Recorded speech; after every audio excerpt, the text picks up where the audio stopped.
Започна Варненското лятно училище въведение в спешната помощ. Началото на тази инициатива беше поставено преди 9 години в Медицински университет Варна.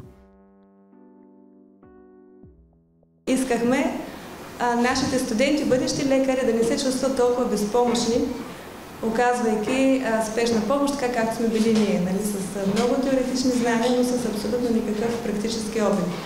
А вие знаете, че лекарят се доказва тогава, когато е сам, когато трябва сам да вземе решение, да действа и от него да зависи всичко. Много се радваме на голямото присъствие, на големия интерес, който има към лятното ни училище. И тази година близо 160 участника има записани.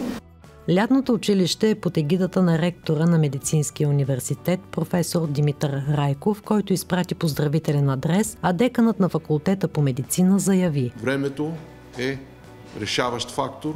Става дума за минути, за часове, в които трябва да се окаже навременна помощ, за да може да се спаси човешки живот. Именно съзнавайки това, Медицинския университет Варна и в частност факултета по медицина отделя все повече и повече внимание именно на организацията и обучението на нашите студенти по различни аспекти на спешната медицина.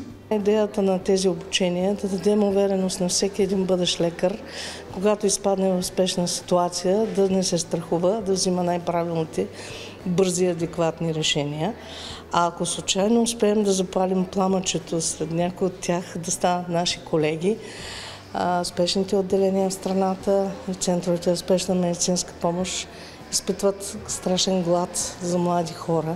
Спешната медицина се работи от млади хора. Имаме нужда от техния ентусиазъм, техните знания и умения. И най-вече много ни се иска нашата специалност да продължи в лицето на част от хората, които са в тази зала. Обучението на студентите включва 2 дни теория, след което следват практически занимания в спешните отделения за деца и възрастни в Университетската болница Света Марина и в Центъра за спешна медицинска помощ. Практиката е само за студентите по медицина от 5 и 6 курс. Като млад завършващ лекар, смятам, че всеки един колега, аз и останалите, е важно да знаем обхватите за спешна помощ, тъй като ще ни се наложи да даваме дежурство в спешната помощ и ще е полезно да се справяме адекватно с дадените случаи. Очаквам да надградя това, което съм получила като знания в университета, на упражнения и на лекции през семестрите, които са изминали до тук, и се надявам да има нещо ново, което да ме изненада. В началните години всеки млад лекар би трябвало да дава дежурство в спешната помощ, тъй като там са наистина случаите, там наистина се научава най-много за практиката. Със сигурност това е предизвикателство и знам от по-опитните, че е изключително ценно за един лекар.